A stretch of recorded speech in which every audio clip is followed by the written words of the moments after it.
Jangan lupa like, comment, and subscribe. Bye.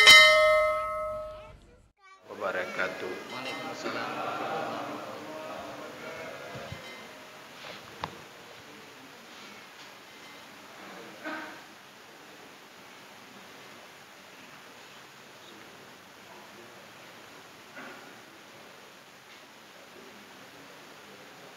Al-Fatihah.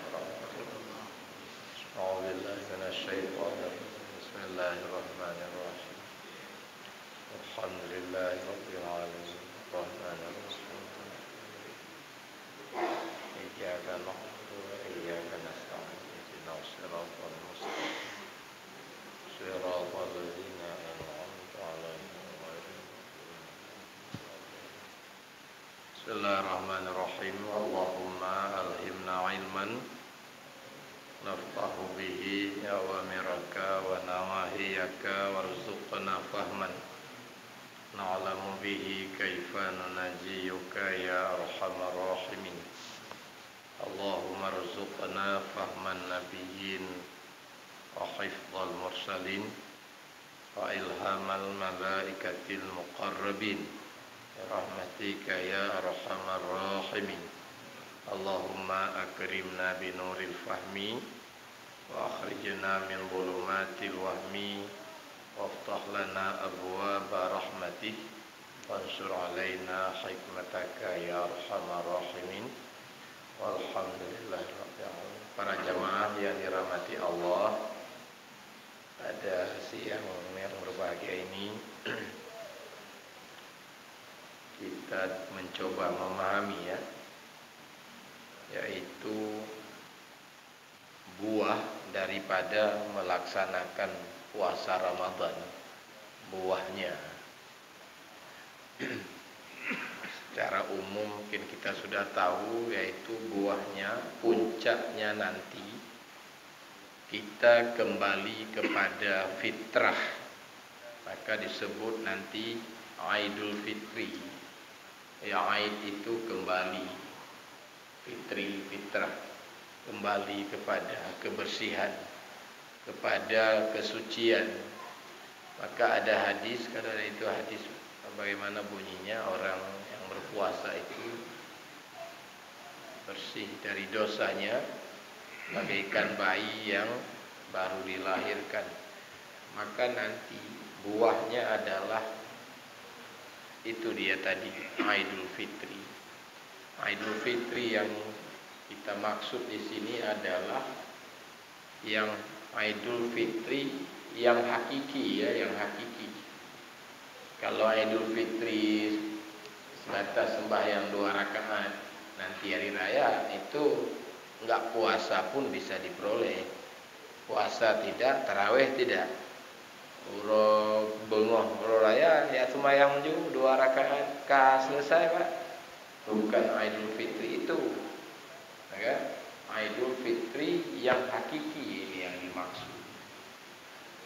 Oleh karena itu, yang penting dipahami dulu adalah hakikat daripada puasa yang sesungguhnya.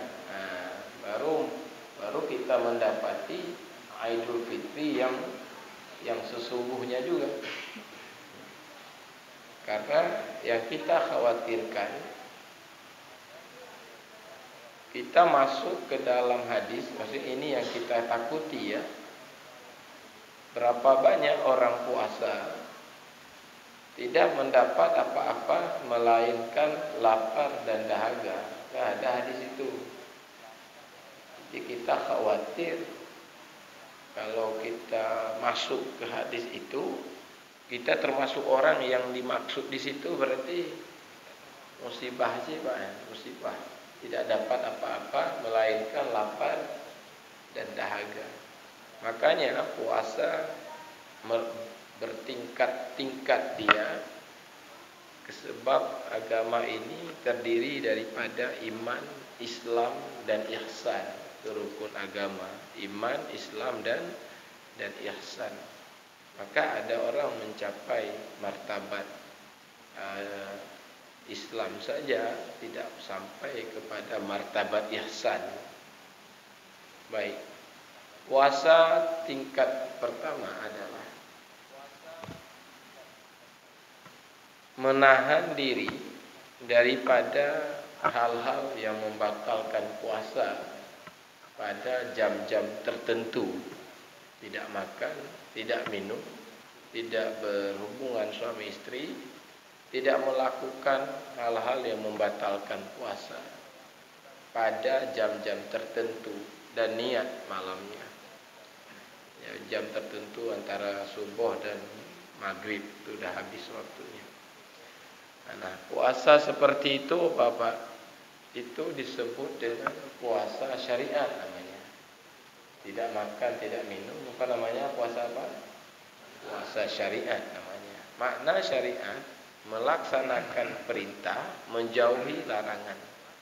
Puasa seperti itu bukan hanya kita, anak SD banyak juga yang melakukan. Bahkan anak-anak TK sebahagian juga siap melakukan puasa seperti itu. Nah, itu puasa syariat. Makna syariat itu tadi melaksanakan perintah dan menjauhi larangan. Yang kedua, nah ini puasa tingkat kedua. Di samping menahan imsak daripada yang tadi, yang membatalkan tadi, juga mampu melakukan imsak, yaitu menahan anggota tubuh dari dosa-dosanya dan menahan hati daripada dosa-dosa hati. Imsak dosa anggota tubuh dari tubuh, imsak juga penyakit-penyakit hati dari hati kita. Imsak itu. Nah, kan itu pada anggota tubuh itu Pak, ada dosa-dosa. Ini sudah mulai sukar ini melakukan puasa martabat kedua ini. Mampu mencegah anggota tubuh, anggota 7 khususnya dari dosa, mampu mencegah hati dari sifat-sifat hati yang terlarang. Nah, itu mulai sukar memang di situ. Karena di sini butuh mujahadah.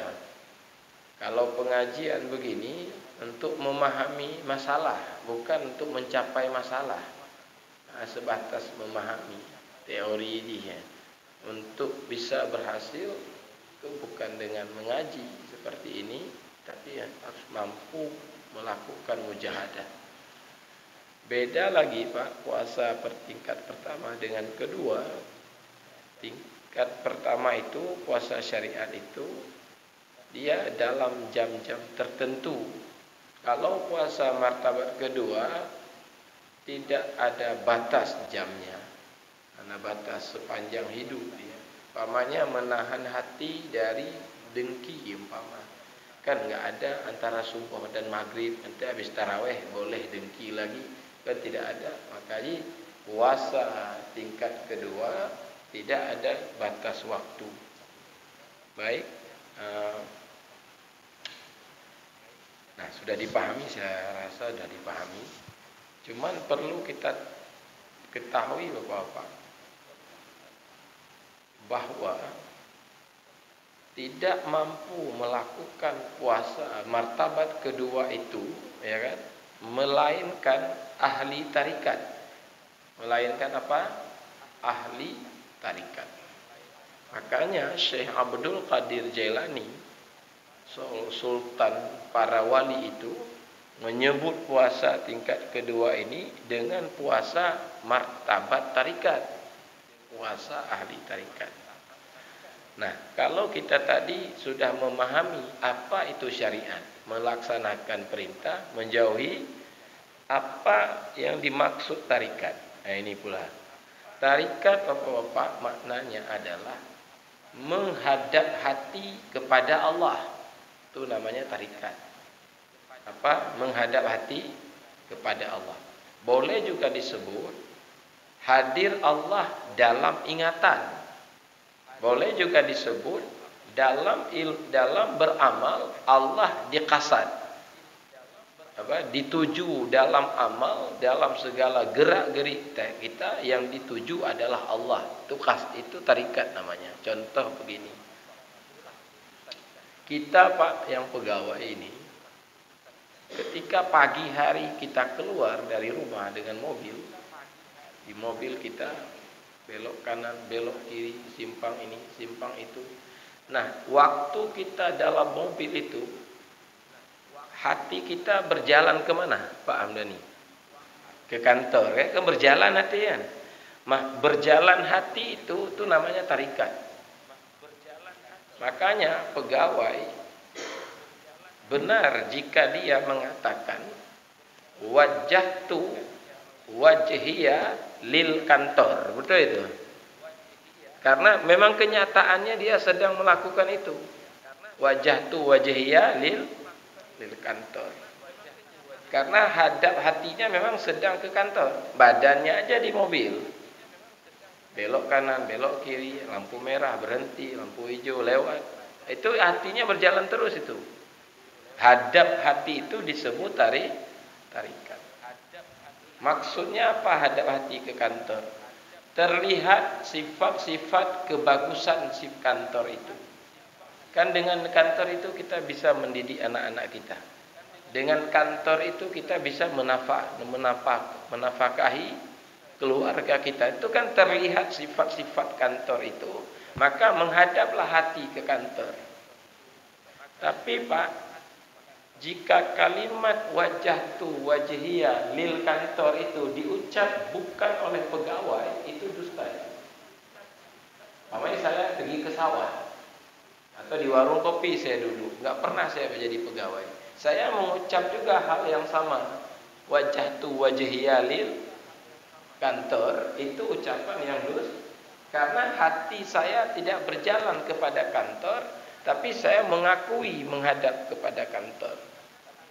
Nelayan ketika mendayung perahunya, itu hatinya berjalan kepada ikan. Terlihat sifat-sifat ikan. Dengan ikan itu saya bisa mendidik anak-anak saya. Itu terlihat itu semua. Menghadap hati kepada ikan itu benar. Itu tarikat. Ketika nelayan mengatakan wajjahtu wajhiya lil ikan, itu ucapan yang benar. Kalau yang ucap itu nelayan. Kalau diucap oleh pegawai kalimat itu dusta. Sudah Pak ya. Nah, makanya orang yang belum menghadap hati kepada Allah, lalu dia mengatakan wajjahtu wajhiya lillazi fatara samawati, adalah pendusta. Dia mengatakan aja jiwa ragaku menghadap pencipta langit dan bumi, tapi jiwanya menghadap ke dunia. Dia menghadap ke nama, menghadap ke kekayaan, menghadap kepada kebesaran. Itu target hidupnya. Tapi dia mengaku lillazi fataras, adalah ucapan yang dusta. Maka pegawai Imam Ghazali, banyak sekali orang yang belum sampai kepada tahapan tarikat. Di pagi hari, dusta pertama yang dilakukan adalah wajjahtu wajhiya lillazi fataras samawati. Itu dusta pertama itu yang dilakukan oleh orang-orang syirik. Baik Bapak. Nah, apa menghadap hati kepada ikan? Kita sudah tahu. Terlihat sifat-sifat ikan. Ya kan? 1 ton sekian harganya. Nanti kita buat rumah, beli mobil. Itu terlihat itu. Kalau menghadap hati kepada Allah, apa yang terlihat? Kan begitu? Terlihat Pak, perbuatan dan sifat-sifat Allah. Sifat kasih sayang Allah. Terlihat. Makna terlihat musyahadah. Makna musyahadah menyaksikan maknanya. Bukan sebatas mempercayai. Kalau kita belum sampai kepada martabat menyaksikan, Pak, ya kan? Itu Allah terhijab dengan alam. Terhijabnya begini. Umpama kita mengakui, kita meyakini Rezeki datang dari Allah. Ya kan? Kita yakin itu. Tapi kita merasakan rezeki datang dari usaha kita. Nah, kan terhijab Allah dengan alam itu namanya. Kita umpama caleg mengatakan waktu maju sebagai caleg meyakini menang dan kalah ada di tangan Allah. Sesuai dengan akidah dia meyakini.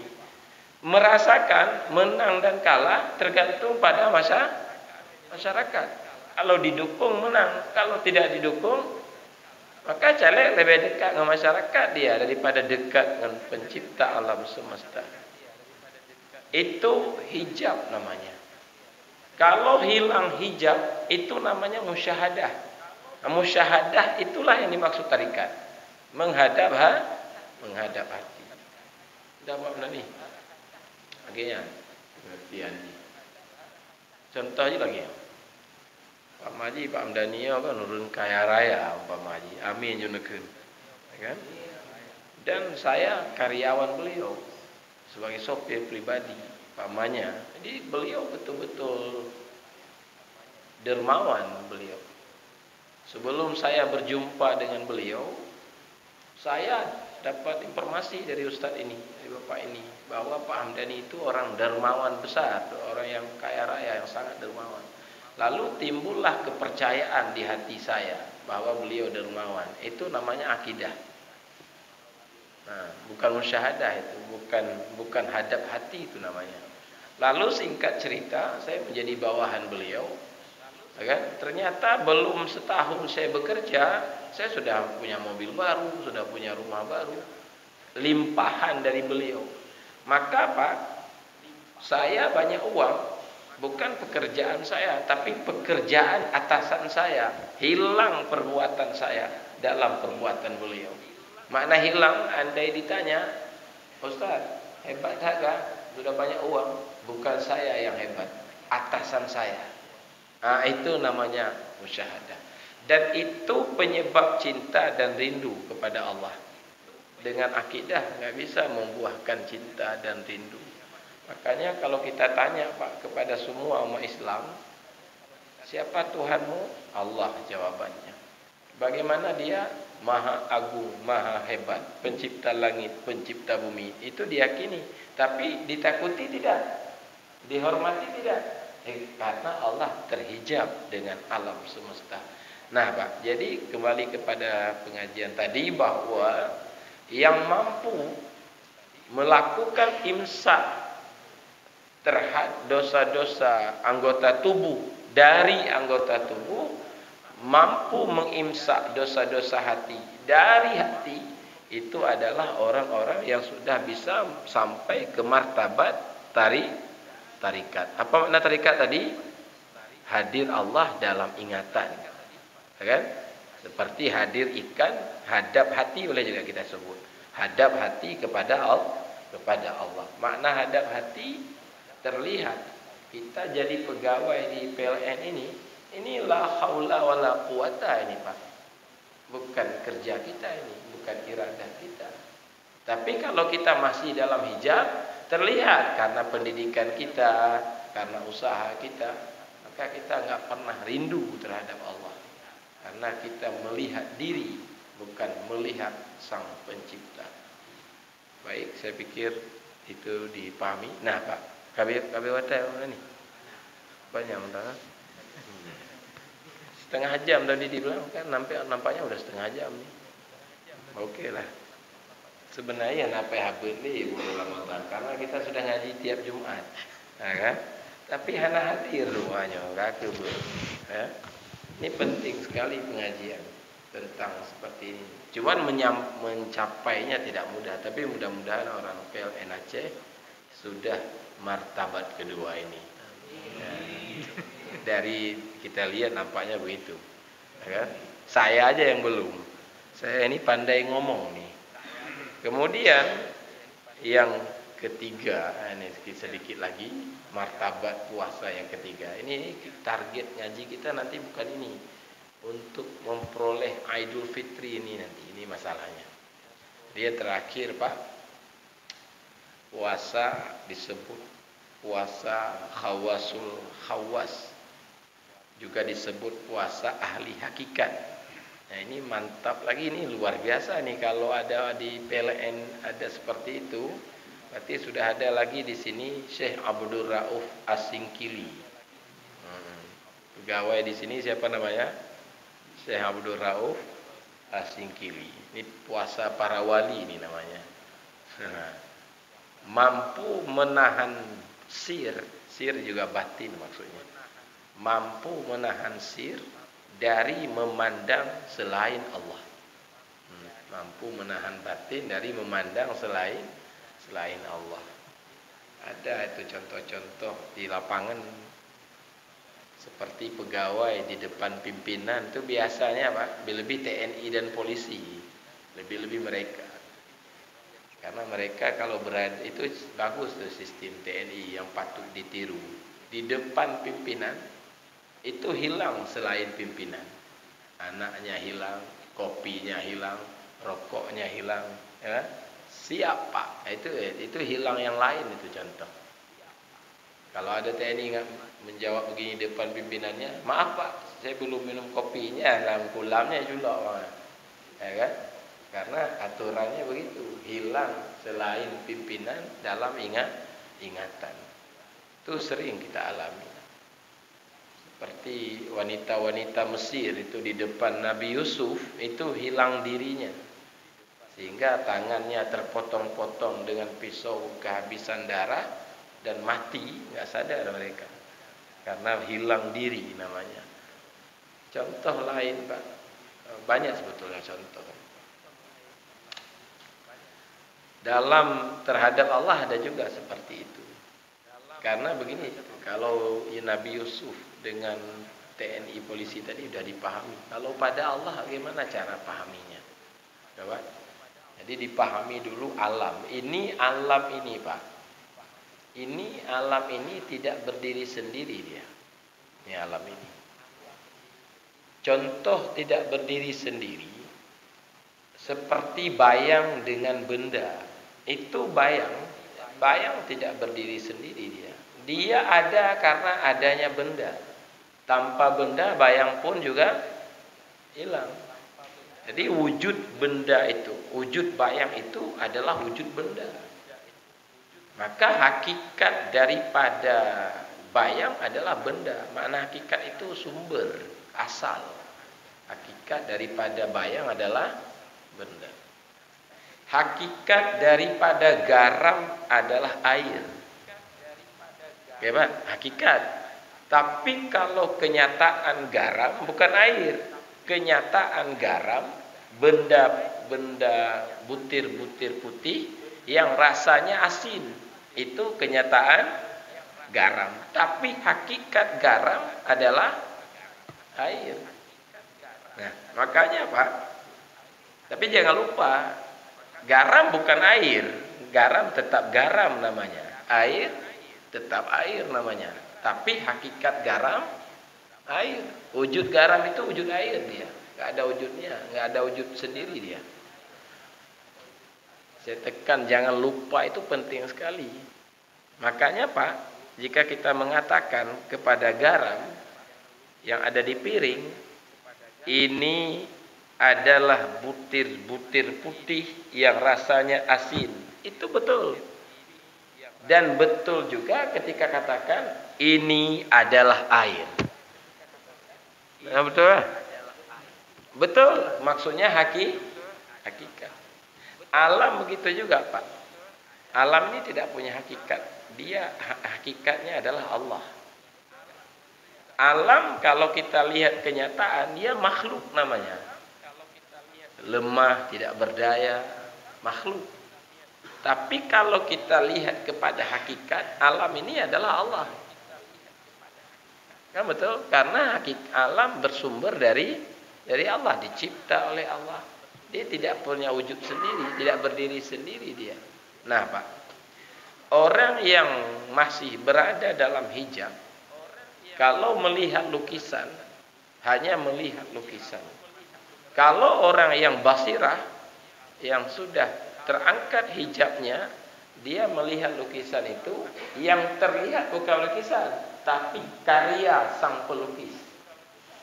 Beda sudut pandangnya. Makanya orang arif kalau melihat gunung, langit, bumi, dia melihat itu adalah karya, sebuah perbuatan.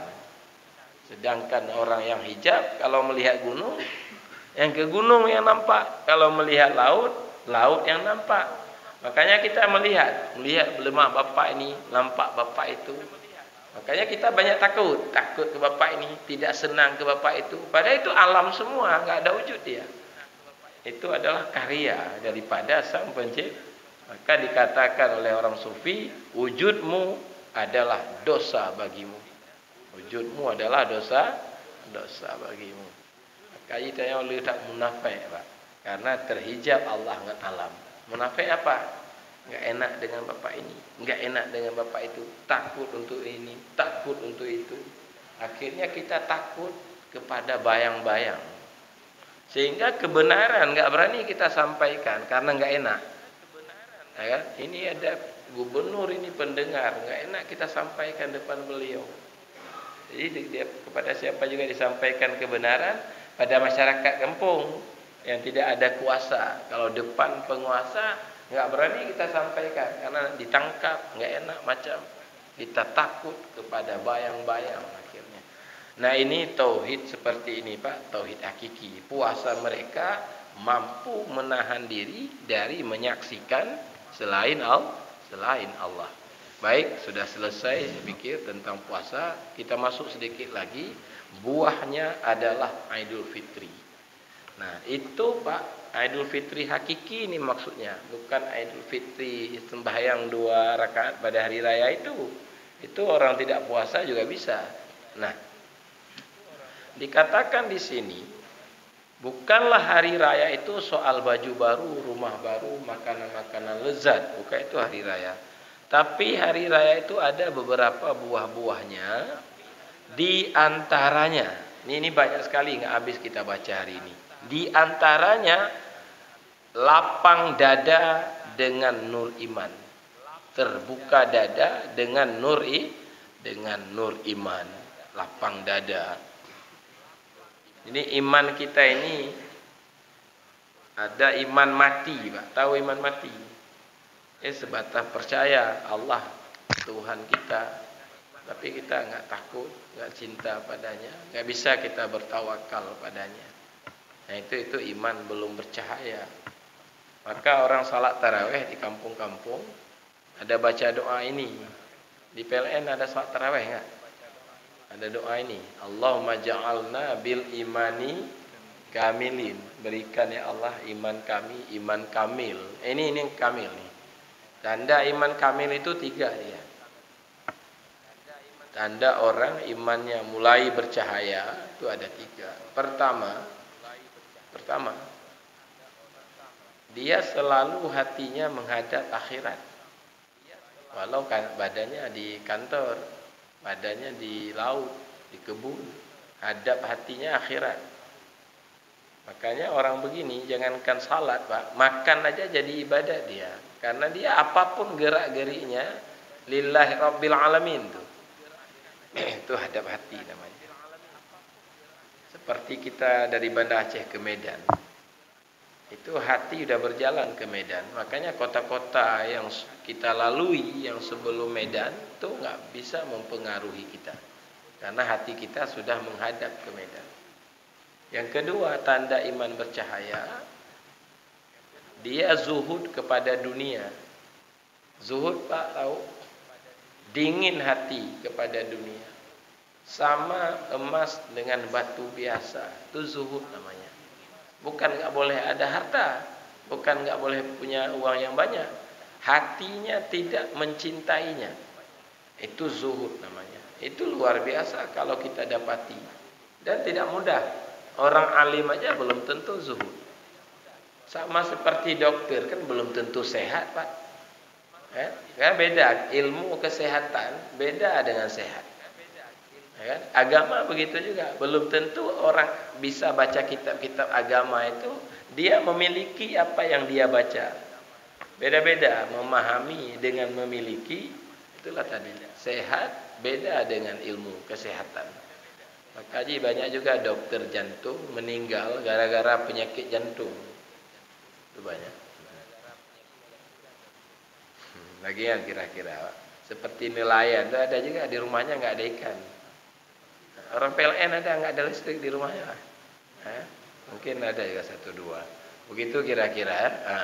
Jadi belum tentu, ya kan, si dokter itu sehat. Baik, jadi kelebihannya apa? Salat 2 rakaat dikerjakan oleh orang zuhud itu lebih baik daripada ribuan rakaat yang dikerjakan oleh orang gemar kepada dunia. Karena kalau orang gemar pada dunia, Pak, seperti kita-kita inilah banyak begitu sekarang. Allahu Akbar, Allah Maha Besar. Tapi dalam batinnya yang Maha Besar bukan Allah. Jabatannya, pangkatnya, keluarganya, istrinya, kebun sawitnya. Jadi selalu dusta. Dari wajah tu wajahia tadi sudah. Begitu kira-kira. Ya kan? Yang terakhir, sudah ini yang terakhir, selalu siap mempersiapkan diri menghadapi kematian. Ya, barangkali hari ini hari terakhir bagi kita. Nah, itu ada rasa seperti itu pada orang yang imannya itu bercahaya. Barangkali ini puasa terakhir kali ini. Ya, barangkali bulan ini, bahkan barangkali jam ini jam terakhir. Enggak tentu. Banyak contoh. Kemarin guru kita itu Profesor Gunawan, ya kan? Beliau orang baik sekali. Tiba-tiba meninggal. Tanda baiknya alhamdulillah ada. Tiba-tiba aja. Nah, sangat mungkin yang bukan beliau kita ini, ya kan? Begitu juga. Makanya Bapak-bapak, itulah buah, ya kan? Buah daripada Ramadan. Mudah-mudahan ini satu aja kita baca. Lapang dada, terbuka dada dengan nur iman. Sebetulnya ada lagi, tapi karena terbatasnya waktu, makanya Pak, pada saat hari raya Idul Fitri satu hari datang tamu ke rumah Sayyidina Ali. Di rumah Sayyidina Ali nggak ada makanan-makanan enak, nggak ada peralatan yang bagus-bagus. Ditanya oleh tamu itu, Pak, kenapa begini keadaannya? Nggak ada lontong, nggak ada es buah, kan? Nggak ada, beda dengan rumah orang lain. Kenapa bisa begini? Oh, hari raya bukan itu, jawab Sayyidina Ali. Hari raya adalah hari bagi orang yang diterima puasanya, bagi orang yang diampuni dosanya. Makanya hari ini adalah hari raya bagi kami, besok juga hari raya bagi kami, seluruh hari, ya kan? Seluruh hari yang tidak ada dosa di dalamnya adalah hari raya. Makanya hari raya menurut tarikat bukan 2 hari. Dan makna tarikat tadi kan sudah tahu. Maka bukan 2 hari hari raya. Seluruh hari hari raya bagi orang ahli tarik yang hatinya sudah menghadap Allah. Tapi kalau syariat hari raya tetap 2, Idul Fitri dengan demikian Bapak Ibu, ada Ibu juga pengajian siang ini, mudah-mudahan kita bisa mencapai martabat kedua paling tidak. Kalau nomor 1 aja Pak, itu masuk ke hadis tadi, berapa banyak orang puasa hanya ada lapar dan dahaga. Insyaallah orang PLN ini nomor 2 lah paling kurang. Amin ya. Baik, demikian, mungkin ada tambahan dari. Oke, mungkin kita buka sesi pertanyaannya 1 atau 2 yang bertanya serta peserta. Dari ibu-ibu mungkin ada Saran boleh juga.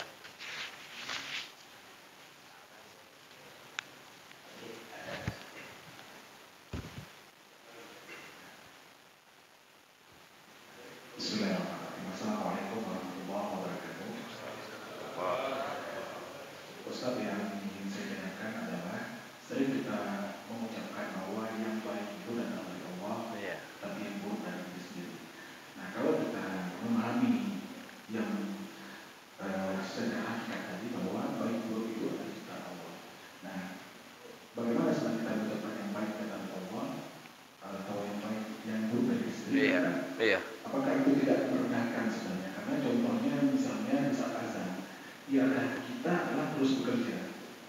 ada Allah adalah untuk sholat, tapi di saat itu malah dia ada Allah kalah sebenarnya. Betul. Bagaimana ya Ustaz? Kemudian yang kedua, mungkin itu sudah sering saya tanyakan juga, tapi saya belum dapat jawaban. Iya. Allah tidak akan memuji suatu makhluk di luar batas kemampuannya. Nah, kalau kita berpaham seperti itu, kita sering melihat bahwa misalnya di Afrika sana banyak orang meninggal karena parah, ada juga orang yang disiksa sampai meninggal. Bukankah itu sudah di luar batas makhluk maupun makhluk? Itu apa maksud bahwa Allah tidak memuji seorang di luar batas kemampuannya? Mungkin demikian memberikan keterangan yang Assalamualaikum warahmatullahi wabarakatuh. Salam. Jadi yang pertama itu sudah jelas ya. Sudah jelas persoalan takdir namanya, qada dan qadar, masuk iradah, berjalan semua seperti iradah Allah. Artinya jauh sebelum ada alam semesta ini sudah ada dalam ilmu Allah itu, kalau datang Musa nanti ada Fir'aun, kalau datang Nabi Muhammad nanti ada Abu Lahab. Jauh betul itu, ya kan, takdir. Tapi Imam Ghazali mengatakan, menguraikan persoalan takdir ini kadang-kadang bisa berbahaya bagi orang yang bisa mengenteng-entengkan agama. Takdir Bandung, kenapa? Tapi begitu betul. Cuman yang dikatakan tadi nggak salah juga, karena itu ada, Pak. Ada artinya ini yang salah, ini ceramah saya ini salah. Kalau ada yang salah ini dari saya ini, yang betulnya dari Allah. Itu kalimat adab. Nggak salah, bagus itu ucapannya. Jadi nggak bertentangan, nggak, karena ini untuk adab. Maka dikatakan dalam kitab-kitab, jangan kita menyebut Allah pencipta babi, Allah pencipta pelacur, kan? Khusus yang jelek-jelek dinisbahkan kepada Allah. Tapi begini aja, yang mencipta segala sesuatu. Padahal betul itu, pencipta babi, pencipta najis, betul Allah. Tapi disebut untuk adab, dia pencipta segala sesuatu. Pertanyaan kedua, Allah tidak menguji kecuali dalam batas kemampuan. Itu kemampuan yang dimaksud dalam ilmu Allah, bukan dalam pemahaman kita. Makanya itulah mampu menurut Allah. Jadi ujian itu, ujian kan beliau mengatakan Allah tidak akan menguji, ya kan, di luar batas kemampuan. Nah, dalam batas di luar kemampuan, dalam kemampuan itu sesuai dengan yang dipahami oleh Allah, bukan yang dipahami oleh kita. Jadi betul juga itu semua. Allah menguji tidak akan di luar batas kemampuan. Begitu Bang. Di pengertiannya begitu. Ya, dalam pikiran tanya banyak sekali pertanyaan, kenapa begini, kenapa begitu. Makanya dikatakan dalam kitab Hikam, ya kan, dikatakan di sana, berdoalah, mintalah kepada Allah, nanti Allah akan memberikan apapun yang kamu mau sesuai dengan iradahnya, tapi ya kan, dan sesuai dengan waktu yang dipilihnya, bukan sesuai dengan pemahamanmu. Jadi begitu mungkin jawaban singkat yang mudah-mudahan bermanfaat.